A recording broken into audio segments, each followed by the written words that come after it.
सुनती हो? हेलो, कौन बोल रहे हैं आप? अरे हम बोल रहे हैं तुम्हारे दिल की धड़कन पहचानो तो जरा।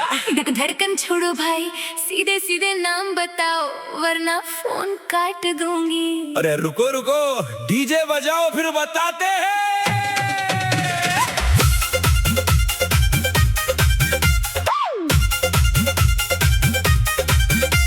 सुबह से शाम तक नंबर मिलाया, तब जाके तुमसे ये कनेक्शन बिठाया। आवाज सुन के ही दिल डोल गया है, लगता है आशिक तेरा बोल गया है। हेलो कौन? मैं नहीं जानती, काहे रोज रोज हमको हो फोन मिलाती। अरे जान के भी अनजान काहे बनती हो गोरी, हमें तो चुराए हैं तुम्हारे दिल की चोरी। चुप रहो जी। रॉन्ग नंबर बार रख फोन। अरे रॉन्ग नहीं, राइट नंबर है। सुनो तो सही। हेलो कौन? मैं नहीं जानती।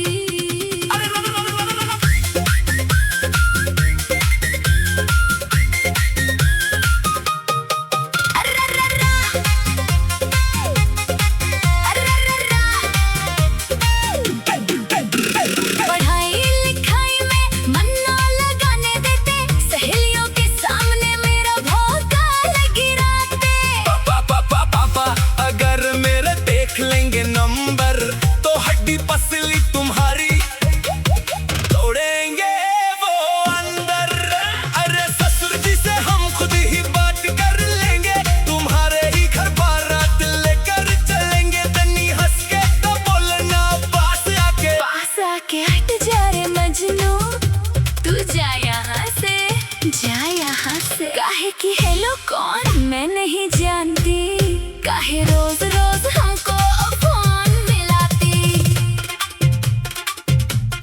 बहुत हुआ नाटक, अब फोन रखती हूँ, बाय। अरे सुनो सुनो, कट गया क्या?